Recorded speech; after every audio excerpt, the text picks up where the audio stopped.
Hi guys, let me show you how to make egusi soup.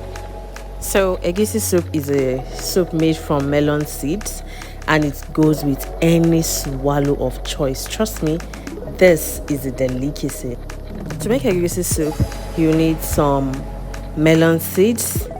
If you have the melon seed itself, you can grind that along with some dry pepper and crayfish.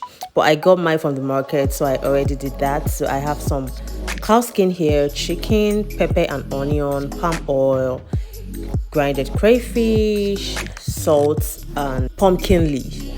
And I have some curry powder and oregano here that I'm going to be using to parboil the chicken. So first I am going to blend the pepper along with the onion, parboil that to dry up, those excess water in it.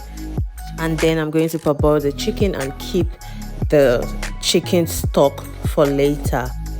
Yeah guys, and then you want to slice up the pumpkin leaf and wash the locust beans. I didn't include that in the ingredients, but you definitely need some locust beans. So yeah, add that to it. So I'm just going to slice this up and yeah, get everything ready to start making egusi soup. So the chicken is ready, look at it, looking so nice. The pepper is boiled down, leaf, well cut, locust beans cleaned and nicely washed.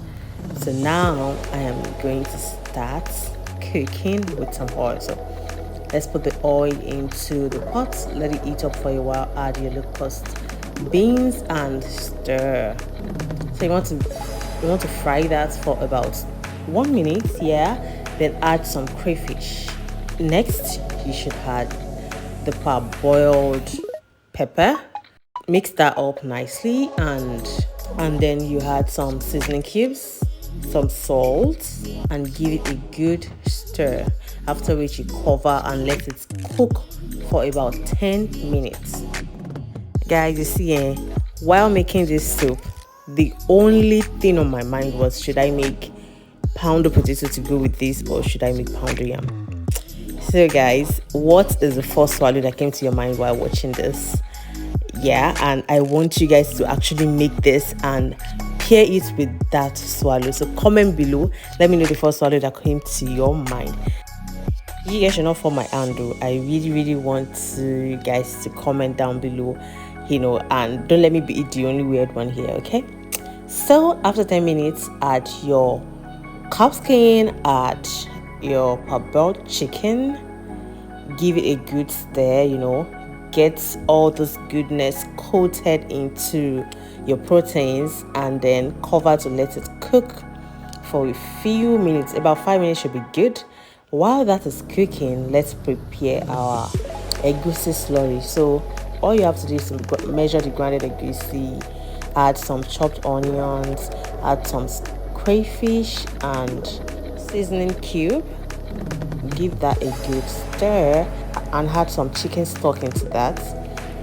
Mix it together, you get this nice looking paste. Make sure it's not too thin, okay? Make sure it's a bit thick so you get a good texture into your egusi soup.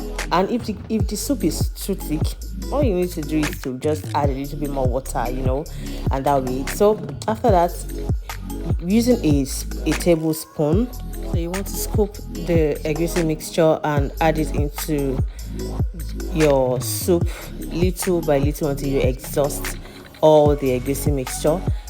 Cover that and let it steam up for about 5 minutes before you break.